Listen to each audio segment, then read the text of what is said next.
그런 게 조직 신학적으로 답을 내고 기독교 변증 안 믿는 사람한테 이게 왜 진짜인지 설명할 수 있는 일종의 방법이에요. 그게 다 실천 신학이에요.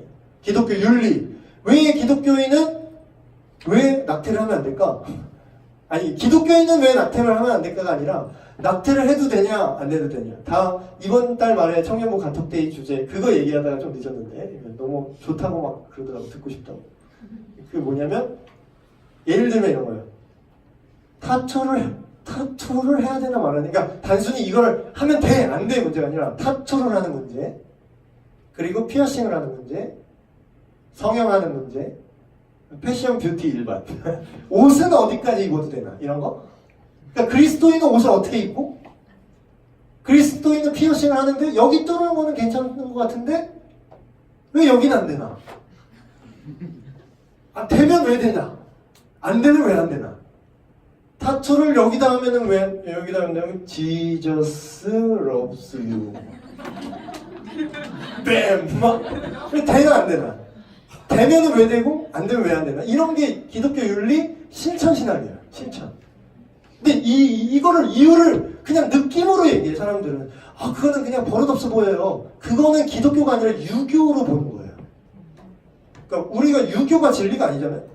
근데 유교로 판단을 내리면 안 되는 거지.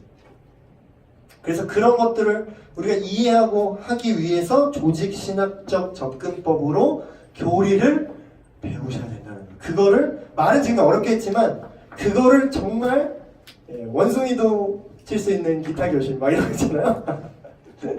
책 제목에 막 그렇게 되죠. 원숭이도 따라하는 기타 교실 막 이런 거. 슬프게도 내가 원숭이일 수 있는데 괜찮습니다. 하나님 우리를 성장시키실 거기 때문에 이렇게 진행되고, 핵심은 이거예요. 우리가 그 포스터 중에 이런 내용이 있어요. 아는 것과 믿는 것이 하나가 되셔야 돼요. 그런 내용이 있었죠. 이 홍보 포스터 중에. 그럼 아는 건 뭐냐? 개념이에요. 개념.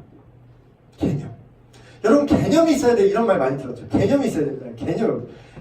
우리 아들이 개념이 없는데, 그러니까 그게 나쁜 뜻으로 얘기하는 건 아니야. 그 나이 때는 원래 개념이 없어요. 그러니까 배워야 되는 거지. 그러니까 어떤 개념이 없냐면 얘가 수의 개념이 없어. 기수와 서수의 개념이 없어. 이게 뭔 말이냐면 1, 2, 3, 4와 하나, 둘, 셋의 개념이 이게 혼동이 있는 거야. 몰라 이 차이를. 그래서 한 개, 막 하나, 1, 막 이게 막 헷갈려요. 그래서 서수는 뭐냐면 순서의 개념에서 수의 개념이죠. 내가 첫 번째 할 때 하나잖아요. first, second, third 그게 서수 개념이고 1, 2, 3은 카운팅의 개념이죠. 몇 개냐고. 그러니까 그런 개념. 근데 예를 들면 그런 거예요. 개념이란 그런 거예요. 근데 우리가 개념이 없다고. 뭐에 대해서? 하나님에 대해서. 인정할 건 우리가 쿨하게 인정하고 시작을 하셔야죠. 개념이 없는데. 그러면 이 개념이라는 건 쉽게 말하면 무엇을 믿을까에 대한 문제예요. 이게 아는 것에 대한 내용이에요. 그리고 두 번째는 믿는 것에 하나가 되는데, 이건 좀 번역이 좀 잘못됐는데, 우리나라 느낌으로 아는 것과 믿는 것이 좀 비슷하게 느껴질 수 있어요. 믿는다는 것도 약간 지식적으로만 여러분이 착각할 수 있는데, 성경이 말하는 믿는 것은 뭐냐면 실천, 믿는 자가 행동해요. 행동하지 않으면 믿는 것도 아니야. 성경적으로 보면 믿음과 행동은 하나로 간다고 얘기를 합니다. 그래서 믿는 건 결국 뭐냐? 실천의 문제고, 실천이라는 건 다시 쉽게 말하면 뭐냐? 무엇을 할 것인가예요. 그러면 교리는 뭐에 가깝죠? 교리를 배운다는 건 개념을 잡는 거에 가깝고, 그 배운 개념을 토대로 어떻게 살 것인가는 실천신학의 문제죠. 우리가 왜 전도를 해야 되지? 우리가 왜 복음을 전해야 되지? 우리가 왜 선교를 가야 되지? 여기 선교팀 또 있는데, 미랄 선교팀. 강제로 왔을 텐데. 여기 안 들으면 멕시코 못 간다 해서 강제로 온 사람도 있을 줄 아는데. 그러니까 무엇을 할 것인가에 대한 얘기. 이 두 개가 하나가 돼야 된다는 거죠. 우리가 그러기 위해서. 다시 요약하면 최종 권위와 근거는 성경신학, 그거에 대한 역사적 증거는 역사신학, 무엇을 믿을 것인가에 대한 문제는 조직신학, 무엇을 할 것인가에 대한 문제는 실천신학. 근데 우리는 이 시간 동안 35주 동안 배울 내용은 조직신학적으로 접근을 할 겁니다. 그래서 시간이 없어서 빨리빨리 얘기를 하면 조직신학과 비조직신학인데 우리가 다루는 사실 여러분이 목사님 나는 그렇게 복잡한 거 싫어요. 벌써 졸려요. 벌써 잠들었어요. 라고 말할 수 있는 말하면 안 잠든 거 아닌가? 그렇게 말할 수 있는데 여러분 생각보다 우리가 평상시에 믿는 사람들이 얘기하는 그 어떤 서술이요 신학적 서술인 경우가 상당히 많아요. 그러니까 예를 들면 그냥 뭐 다양한데 그냥 제일 노골적이고 간략한 예를 들면 이런 거예요. 야, 세가족반 예를 들면 세가족이 딱 왔어. 예수님을 예수 그리스도를 믿어야 구원받아. 이렇게 약간 아줌마식으로 얘기를 할 수도 있겠죠. 뭐 아무나 믿으면 그냥 자기 만족 아닌가요? 또 세가족이 또 이렇게 얘기하잖아요. 어떤 사람 보면. 그럼 이렇게 얘기를 하는 거지. 그러지 마. 예수 그리스도를 믿어야 구원받는다고 이렇게 얘기를 하잖아요. 이거 자체가 일종의 신학적 서술이자 교리적 진술이에요. 근데 이게 신학적 서술이면 분명해. 근데 문제는 조직화되어 있지는 않아요. 그럼 여기 조직이 뭔가? 조직 신학할 때 조직이 뭐냐면 여기 써있죠? 주제별로 깊게 정리함. 그러니까 신학적인 서술을 했는데 정리는 안 돼 있어 이게 이 말 자체가. 그럼 정리를 제가 해볼게요. 조직화 해볼게요. 그럼 예수님을 믿으면 예수 그리스도를 믿으면 구원을 받아. 이게 비조직화된 신학적 서술인데 조직화하면은 예수 그리스도가 그럼 누군데? 예수 그리스도가 누구냐고 이 질문이 조직화됐죠 벌써. 디테일이 들어가기 시작했어요. 그 다음에 그러면 믿어야 된대. 그러면 예수 그리스도를 믿는다는 게 뭐야? 그러니까 믿는 게 뭐야 도대체? 그거를 또 조직화됐고 그 다음에 그럼 믿어야 구원을 받는데 구원이 뭔데? 이거를 탁 조직화해서 성경이 이거에 대해서 예수 그리스도가 누군지 성경에 대해서 뭐라고 말하느냐 그리스도를 믿는 게 뭔지 성경이 뭐라고 말하느냐 구원이라는 게 뭔지 구원받는다는 게 뭔지 성경이 뭐라고 말하느냐 이걸 조직화하는 게 조직신학적 접근을 한다는 거예요. 우리는 조직신학적 접근을 해야만 제대로 교리를 배웠다고 말할 수 있는 거죠. 그러면 빨리빨리 진행할게요. 그럼 이제 알았어. 그러면 신학이 뭔가 중요한 것 같은데 왜 기독교인은 신학을 공부해야 되는가? 아까 제가 얘기했듯이 괜히 신학을 공부하면 뭔가 버릇 나빠지고 그냥 머리만 커지고 교회 분란만 일으키고 담임 목사님 말이나 안 듣지 또 이렇게 생각하는 분들이 있는데 그게 아니에요. 왜 공부를 해야 되냐면 첫 번째 예수님이 하신 명령이기 때문이에요. 예수님이 마태복음 28장 18절 20절인가요? 19절 20절인가요? 제가 암기에 약해져서 거기 보시면 우리가 흔히 아주 알고 있는 지상 대명령이라는 게 나옵니다. 너희는 가서 모든 족속으로 제자를 삼아 세례를 주고 정확히 말하면 아버지와 아들과 성령의 이름으로 세례를 주고 내가 너희에게 분부한 모든 것을 뭐라고요? 가르쳐 지키게 하라. 니네 지식 자랑하려고 가르치지 말고 가르침의 목적이 뭐라고요? 지키게 하기 위한 가르침. 그럼 가르치는 건 누구예요? 교사인 여러분입니다. 어떤 면에서 우리가 직접적으로 교회학교 교사는 직접적으로 이 지상 대명령을 수행하는 과정에 있기도 해요. 그러나 난 교회학교 교사 아닌데요? 모든 그리스도인에게 하신 명령이에요.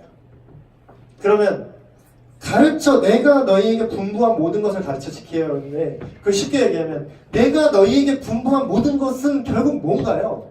성경이 말하는 진리잖아요. 그쵸? 그걸 뭐라 그랬죠? 그걸 교리라고 했죠? 그거를 어떤 방법론으로 우리가 배워야 된다고요? 조직신학적 방법론으로. 이 시간만 되면 말을 너무 많이 해서 자꾸 발음이 새는데 이해 좀 해주세요. 그렇기 때문에 예수 그리스도의 직접적인 명령이기 때문에 우리가 신학을 공부해야 된다. 두 번째, 하나님의 뜻을 이해하는 데 있어서 잘못된 개념을 극복할 수 있다. 예를 들었죠. 예수님은 사랑이 많으셔서 동성애도 그냥 받아줘야 돼. 왜 걔를 바꾸려고 그러니? 그냥 사랑으로 품어줘. 삐. 잘못된 교리적 이해죠. 그럼 예수님이 사랑이 많으셔서 예를 들어서 다 받아준다고 해봅시다. 그럼 뭐 수고하고 무거워진다 다 내게 오거라 그런 말이 정말로 다 받아주면 그럼 심판은 왜 있는 거죠?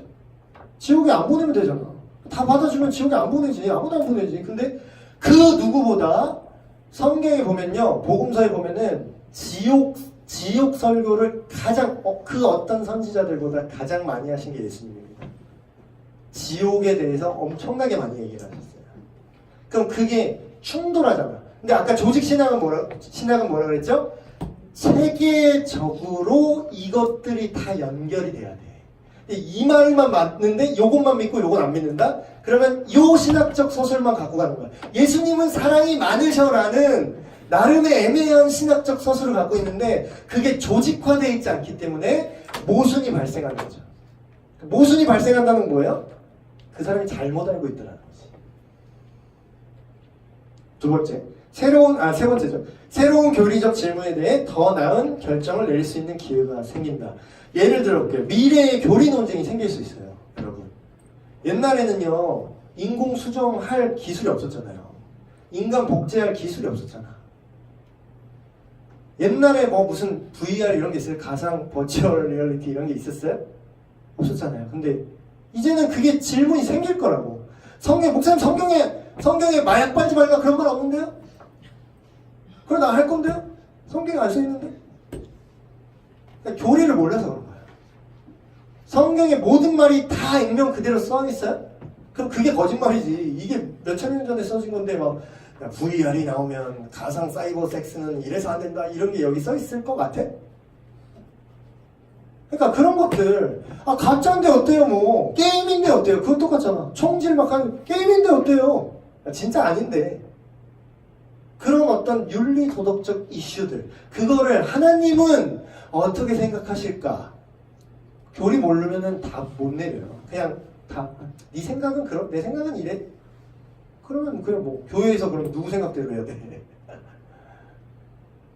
하나님이 다스린다는 건 하나님의 세계관과 판단으로 행동하고 따른다는 거죠.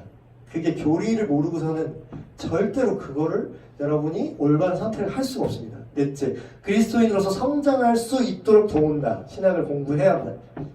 왜냐하면 성경은 이 세계와 인간과 관계를 맺으신 하나님에 대한 모든 정보를 담고 있어요. 그럼 이거를 우리가 교리를 배우면 어떻게 돼요? 하나님에 대한 이해가 증가하죠. 그러면 우리의 신앙이 성장을 할까요? 퇴보할까요? 정상적으로 교리 공부를 제대로 배운 사람은 신앙이 성장하게 되고요. 성숙한 그리스도인은 정죄를 하지 않고요. 목사님 설교 측정해서 설교 측정 메터기야. 근데 물론 이런 게 필요해요. 헛소리를 하는 건 여러분이 알아야 돼. 진짜 좀 극단적인 예로 예를 들어 청년부에 얘기했지만 제가 청년부 설교 시간에 막 설교를 했는데 막 드림 막 치고 막 얘기를 하는데 비성경적인 얘기를 했어. 예를 들어서 뭐 제가 웬만하면 그러진 않겠지만 진짜 핵심적인 교리에 안 맞는 얘기를 했어. 사실 뭐 여러분 하나님이 나중에는 다 그냥 알아서 다 구원시킬 거예요. 지옥 같은 건 없어요 여러분. 내가 이렇게 얘기를 했어. 만약에 그렇게 얘기할 리도 없지만 그럼 여러분이 듣고 알아야 돼 그거를. 뭐 목사님 할아버지가 와도 알아야 된다고요. 헛소리를 하면은 만약에 아직까지는 제가 정신이 제대로 박혀있어요. 아직까지는. 근데 나중에 제가 제2의 제3의 신사참배가 와갖고 내가 미쳐가지고 아니면 누가 내 등에 칼 이렇게 들이대갖고 말 똑바로 해. 안 그러면 네 가족 죽인다. 막 그래가지고 내가 막 사실 김정은 수령님한테 절한다고 해서 그게 우상숭배는 아닙니다. 내가 이렇게 말을 할지 안 할지 여러분이 어떻게 확신해요? 그럼 내가 미쳐가지고 아니면 어떤 위협을 당한다거나 아니면 내가 죽기를 각오할 그게 없어서 그런 상황에 극단적인 상황에 왔을 때 여러분 믿음 누가 지켜요? 신목사님만 따라갔는데 그럼 안 통한다니까? 신목사를 믿은 거예요. 그럼 여러분은 신목사를 믿는 게 목적이 아니에요. 이 성경을 배우는 목적은 신목사를 따르게 하는 게 아니라요 그리스도를 따르게 하는 게 목적이에요. 그러니까 제가 앞에서 헛소리를 해도 제가 누가 나를 인질로 삼아서 내가 앞에 설교 때 헛소리를 해도 여러분 그걸 딱 캐치할 수 있어요. 좀 극단적인 예를 들긴 했는데. 그러니까 근데 너무나 슬프게도 처음엔 잘하셨던 목회자들이 나중에 애매하게 되는 경우가 있어요. 그때 정말로 여러분이 하나님 말씀을 따라가는지 아니면 그 목사님을 따라가는지 그때 드러나는 거예요. 근데 막 목사님, 우리 목사님 하면서 또 이렇게. 그러니까 목회자를 능멸하고 목회자를 공격하고 목회자를 무너뜨리려는 게 아니라 목회자를 존경하고, 성경에 써 있어요. 실제로 너의 영혼을 위해서 수고하는 그들을 위해 너희가 좋은 것으로 그들의 마음을 시원케 해라. 다 좋은 말 다 나와 있어. 근데 그 도를 넘으면 안 된다는 거지. 그래서 그리스도인으로 성장하는 거. 이제 왜 신학을 공부해야 되는지 아시겠죠? 네 번째, 그러면 목사님 이제 알았어요. 그래, 이래서 우리가 신학을 공부해야 되는구나. 제대로 된 교리를 조직신학적 방법론으로 우리가 공부를 해야 되구나. 신난다. 이제부터 35주가 출발됐네. 그런데 그러면 어떻게 공부해야 되냐? 방법론. 첫 번째, 기도하면서 공부해야 합니다. 근데 이게 되게 좀 생뚱할 수 있어요. 어떻게 보면.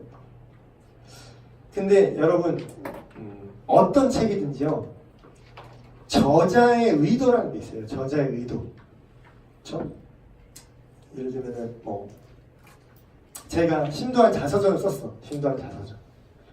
그런 걸 쓸지나 모르겠는데 좀 나이가 더 먹고 내가 뭔가를 해놓은 게 있어야 쓰겠죠? 그래서 심도한 자서전을 제가 썼어요. 그럼 저자가 누구죠? 저죠?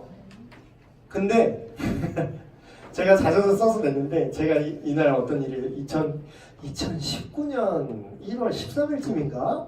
그때 이런 일이 있었다고 제가 거기 써놨어.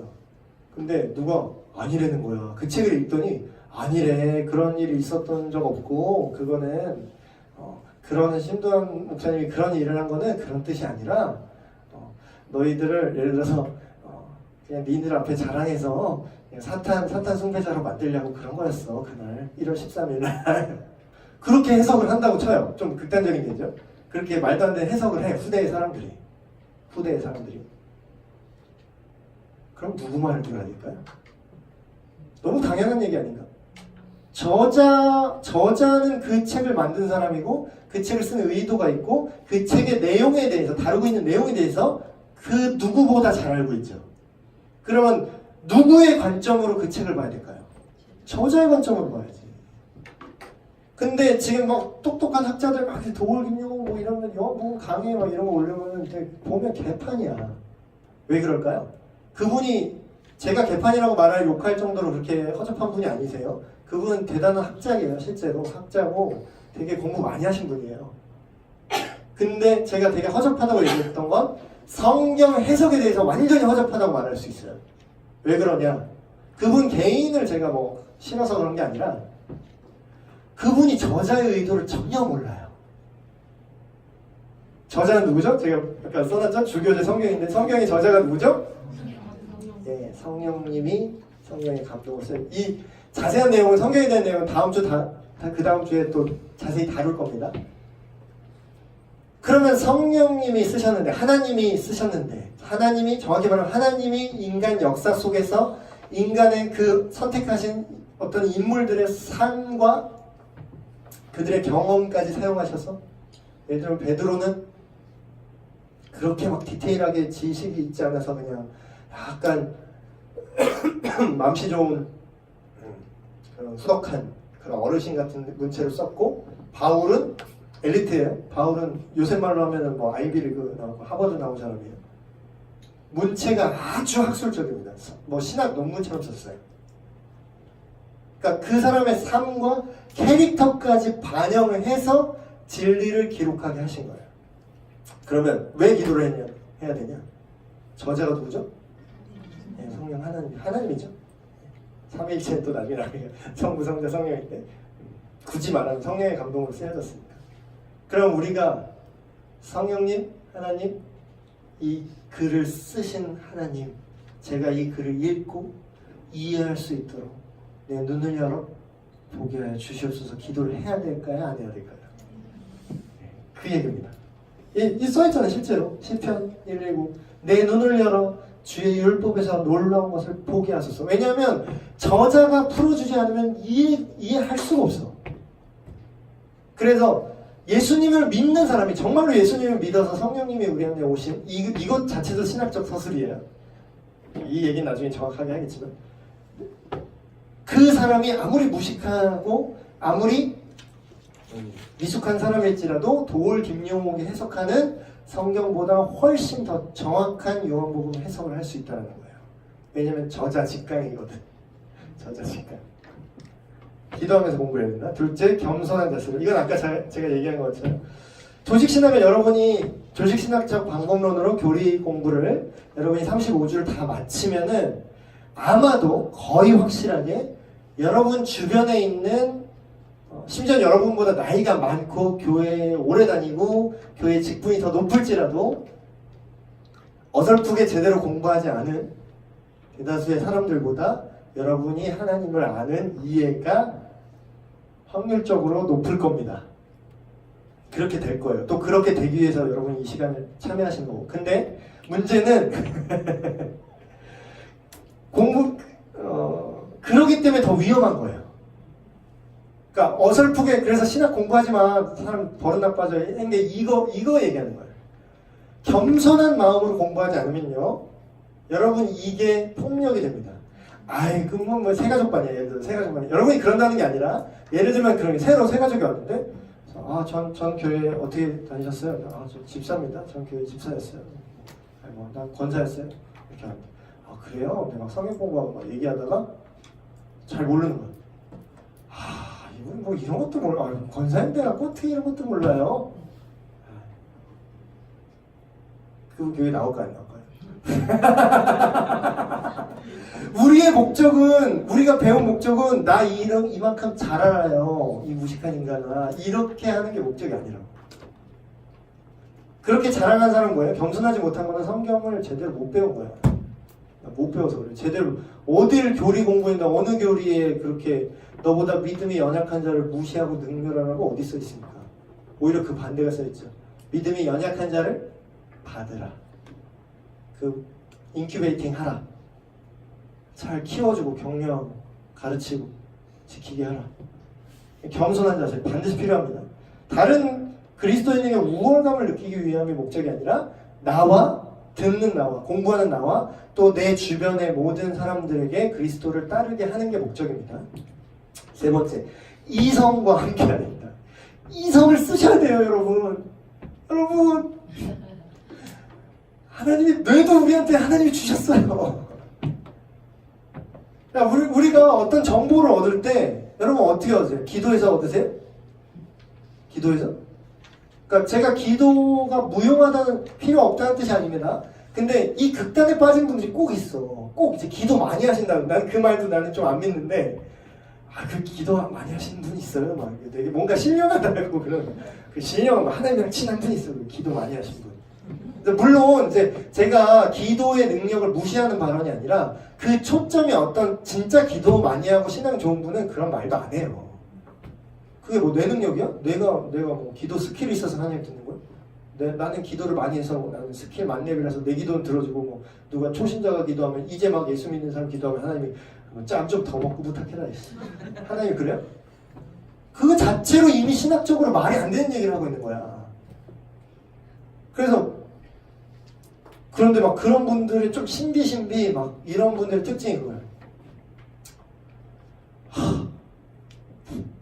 목사님 참 불쌍하네요.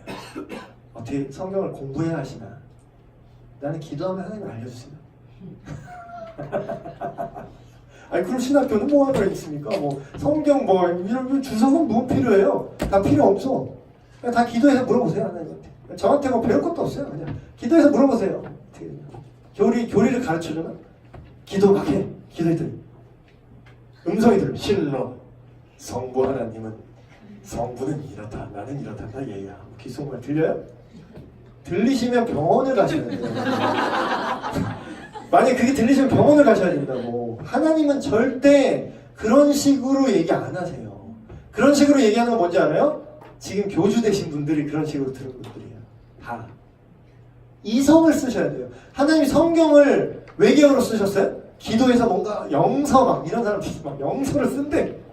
그래서 그것이 알고 싶다는 얘기가 나왔잖아. 능력 영상. 능력 영상. 그래서 그래요? 그게 진짜 있나 보냐? 한번 써보세요. 근데 또 한쪽은 영서를 쓴다는 분이고 한쪽은 영서 해독 근사가 있다고 주장하는 분이야. 그래서 서로 써. 이 사람은 쓰고 이 사람은 해석하라고 그랬어. 근데 해석이 다 달라. 심지어는 더 웃긴 거. 자기가 썼으면 자기는 알아야 될 거 아니야? 자기가 써놓고 뭐라고 썼어요. 근데 이거를 뭔지 해석해보래. 이거래. 이거는 뭐 당근입니다. 예를 들어서 당근을 말하면 이렇게 얘기했어. 근데 말이 문장이 자기가 만드는데 똑같 비슷한 글자가 또 나온 거야. 근데 아까 했던 거랑 달라.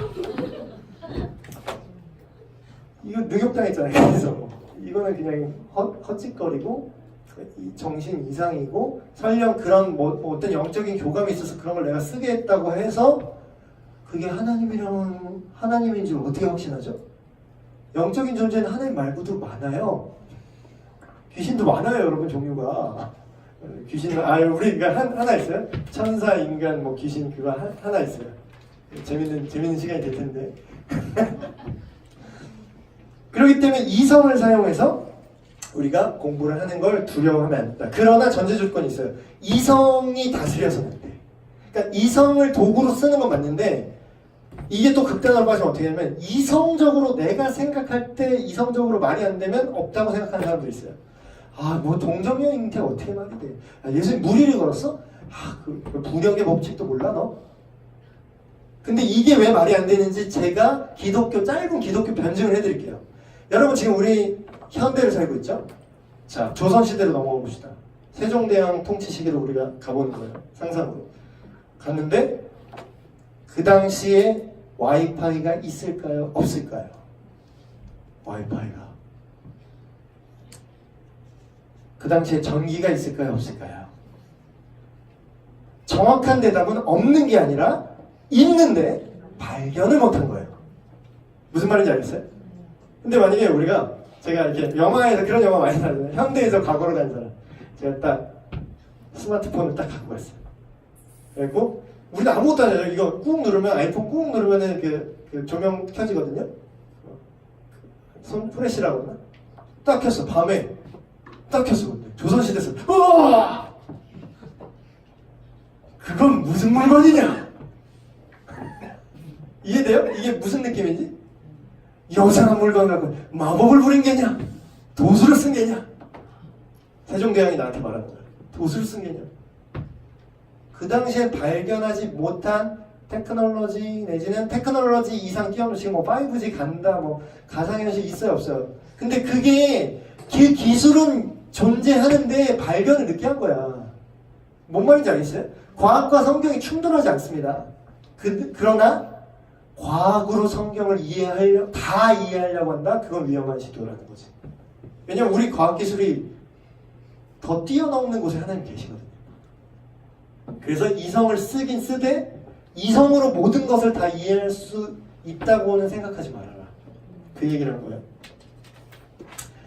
자, 네 번째. 전문가의 도움을 받으며 공부해야 된다. 이거 되게 중요한 문제죠. 아까 그 얘기를 할게요. 목사님 기독교 신학교 가서 처음에 배우는 거 성경 해석학 총론이라는 걸 배웁니다. 성경을 읽고 그럼 읽었으면 해석을 해야 될 거 아니야. 무슨 뜻인지. 근데 그 가르치는 교수님이 첫 시간에 일화를 들려주는 게 아까 그 얘기였어요. 교수님은 참 불쌍하네요. 신령한 저는 성경을 딱 켜고 딱 읽은 다음에 성령님께 물어보면 무슨 뜻인지 알려주시는데 교수님 참 불쌍하네. 그걸 공부를 하시는데 그러세요? 여러분 전문가 왜 필요하죠? 이렇게 얘기하면 또 어떤 분이 또 비꼬면서 막 이렇게 얘기하는 분이 있어요. 그래요? 그러면 똑똑한 사람만 진리할 수 있겠네. 무식한 평범한 사람 성경을 해석할 수 없겠네요. 또 이런 분이 있어요. 그런 뜻이 아니라 여러분 성경 시대부터 이미 해석을 필요로 했어요. 여러분 랍비가 왜 있을까요? 제자들이 누구한테 배웠죠? 예수님한테 배웠잖아요. 그럼 전문가는 누구죠? 예수님이에요. 저자직감. 핫한데. 전문가라고 얘기하면 좀 너무 그런데 쉽게 얘기하면 가르쳐 지키게 하라는 예수님의 명령을 수행하려면 누가 있어야 돼요? 가르치는 사람이 있어야 돼. 여러분이 교회 학교 교사인 것처럼. 그럼 뭐예요? 누가 전문가야? 상대적으로. 교사가 전문가가 돼야 되는 거예요. 전문가의 도움을 받으며 공부를 하는 거는 당연한 거고 그래야 되는 겁니다. 근데 이제 올바른 전문가한테 배워야 되는 건데. 다섯째, 조직신학은 어떤 주제를 다루든지 그 주제와 관련있는 모든 성경, 여기서 포인트는 모든입니다. 일부만 짜집기면 안 돼요. 일부 짜집기한 극단적인 얘기. 갈라디아서 5장 그 몇 절이냐? 그거 보면은 너희 하늘에서 내려오는 예루살렘 곧 네 어머니라 이런 한 구절이 있어. 그거 갖다 교리 만든 애들이 어머니 하나님이에요. 어머니 하나님 성경에 써 있다는 거야. 곧 네 어머니라고 바울이 얘기했다는 거야. 그 한 구절에 성경 전체를 통틀어서 그 한 구절 딱 나옵니다. 그럼 뭐예요? 부분으로 전체를 해석하는 거죠. 아, 칠판 있으면 너무 좋겠는데. 예를 들어서 점을 하나만 찍어요. 점을 하나만 딱 찍어놓고 이게 뭘까요? 이러면 이게 귀에 걸면 귀걸이, 코에 걸면 코걸이겠죠. 근데 점을 두 개만 찍어도요. 이 점을 있는 범위 내에서 그려보세요 하면은 벌써 한계가 생겨요. 그 점이 많아지잖아요. 점이 이렇게 막 점점점점점점점 해서 동그라미로 이렇게 돼 있어. 그러면은 뭘 해도 아무리 빗나가고 싶어도 거의 원에 근접하게 그릴 수밖에 없습니다. 뭔 말인지 알겠어요 이게? 그러니까 성경을 조직신학적으로 우리가 교리를 접근한다는 건 이 수많은 점들을 기반으로 진짜로 말하고 싶은 게 뭔지를 정확하게 만들어내는 게 아니라 찾아내는 거죠. 만드는 건 내가 만든다는 거니까 찾아내는 거예요. 그래서 각 모든 일부로 전체를 해석하는 게 아니라 점 하나 찍고 귀에 걸면 귀걸이, 코에 걸면 코걸이 하는 게 아니라 다 종합적으로 찾아봐야 된다. 마지막, 기쁨과 찬양으로 해야 된다. 공부를 이런 자세로. 잘 매칭이 안 되죠, 보통 생각할 때. 근데 여러분 이거를 여러분도 이미 경험하셨을 거예요. 이게 막 내가 조직신학을 각자 꼭 배워야 이렇게 되는 게 아니라요. 여러분이 성경을 읽으시다가 어떤 신학적인 사실들, 신학적인 사실을 이렇게 딱딱하게 얘기하지 않지만 여러분이 은혜 받는 내용이 있을 거예요. 예를 들면 뭐 많은데 예를 들면 하나님은 사랑이시라. 우리가 그분을 사랑할 수 있으니 우리가 그를 먼저 사랑하는 것이 아니라 그가 우리를 먼저 사랑하셨기 때문이다. 이건 엄청난 신학적인 서술이거든요. 근데 이걸 들었는데 내 마음에 감동이 왔어. 그래서 하나님 나를 이렇게 사랑하셨구나 라고 내가 그게 느껴지기 시작했을 때 내 반응은 뭐죠? 기뻐지고 만족이 생기고 그런 하나님을 찬양하게 됩니다. 이게 예배 신학이랑 연결되는 거예요. 그러니까 결국은 우리가 교리를 배우는 거는요, 하나님을 찬양하는 자세 안에서 그런 태도로 가게 될 수밖에 없어요. 제대로만 한다면. 그래서 여기 뭐 여러 가지 예가 있죠. 여호와의 교훈은 정직하여 마음을 기쁘게 하고 여호와의 계명은 순결하여 우리 눈을 밝게 하시도다. 눈을 밝게 한다는 게 뭐죠? 우리의 가치관, 세계관, 우리가 세상을 보는 방식이 제대로 밝혀진다는 거예요. 그래서 로마서 같은 걸 보면 로마서 1장에서 10장까지는 엄청난, 지금으로 말하면 거의 신학 논문 수준이에요. 엄청난 신학적 서술을 해놓고 로마서 11장을 보시면 갑자기 생뚱맞게 갑자기 찬양을 합니다. 근데 그게 정상적인 반응이에요. 뭐라고 하냐면 깊도다 하나님의 지혜와 지식의 풍성하며 그의 판단을 헤아리지 못할 것이며 그의 길은 찾지 못할 것이로다. 누가 주님의 마음을 알았나? 누가 그의 조언자가 되었나? 모사라는 건 이제 카운셀러죠. 하나님이 우리 말을 들어야 될 정도로 정보가 없는 분이 아니라는 거죠. 그러니까 이렇게 얘기하고 찬양을 하는 거예요. 모든 만물이 주님께로 나옵니다. 다시 주님께로 돌아갈 것입니다. 그에게 영광이 세세 영원토록 있을 것입니다. 왜 찬양하죠 갑자기? 조직신학을 배우니까 조직신학 배운다기보다는 우리식으로 하면 조직신학을 배운 건데 바울 시대로 말하면 조직신학적인 개념들을 발견해냈을 때 우리가 발견한 건 아니지만 이미 발견해 놓은 거를 우리가 이해한다는 건 어떤 의미에서 우리 개인적인 차원에서는 발견해낸 거죠. 우리 마음속에서는. 그 반응이 찬양으로 이어진다는 거예요.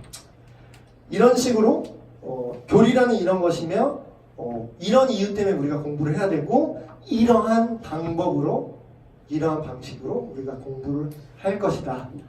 이렇게 개관을 해드렸습니다. 그리고 마지막에 내용 요약 질문 1, 2, 3, 4가 있어요. 어떤 분이 저한테 찾아서 목사님 겨울이반 숙제 있나요? 그러셨는데 제가 고생한 걸 생각하면 숙제를 내려다가 두근두근 하면서 지금 보고 계시는 분들 있어요. 안심하십시오. 숙제는 따로 없습니다. 숙제는 없고 너무 좋아하시는데 내용 요약 질문이 있는데 보시면 좀 되게 공부를 좀 하신 분들도 되게 부담스러운 게 논하라 이러면은 되게 어렵죠. 대학원생도 어려워하는 질문인데 이거를 뭐 숙제처럼 써서 제출하세요 이런 말은 안 할게요. 근데 이게 여러분 강의를 듣는다라는 게 되게 수동적 행동이거든요. 되게 여러분이 적극적으로 내 시간 내서 적극적으로 내가 여기 왔어 자발적으로 왔어라고 생각하실 수도 있는데 물론 그렇게 생각하면 적극적으로 여러분이 반응하신 게 맞는데 강의를 듣는 행위 자체는 상당히 수동적인 겁니다. 그럼 수동적인 거의 특징은 뭐냐면 내 머리에 남는 게 없어요. 그리고 아이러니하게도 이건 실제로 통계를 냈는데 실제로 이랬어요. 강의를 너무 잘하는 S급 강사가 있고 내용을 다 전달하긴 하는데 살짝 부족한 뭐 B+나 A-급 강사한테 똑같은 내용의 강의를 듣게 하고 누가 더 많이 머릿속에 남았느냐 테스트를 했는데 당연히 우리 생각엔 뭐예요? S급 강사가 잘 가르쳤으니까 잘 남을 것 같잖아. 근데 결과는 반대로 나왔습니다.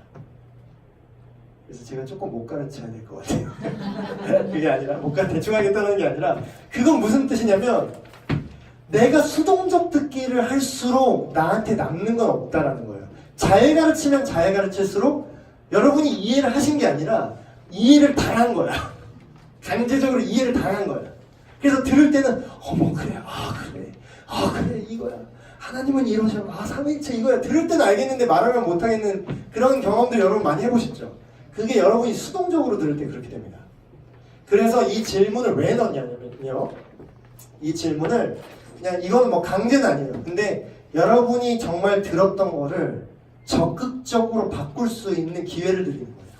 이 질문을 강의를 똑바로 들으셨으면 교환만 다시 봐도 이 질문에 대한 대답을 여러분이 스스로 할 수 있을 겁니다. 그래서 집에 가셔서 강의가 끝나고 집에 가셔서 시간 될 때 이 질문에 대한 답을 한번 한 줄 요약으로 제대로 딱 해보세요.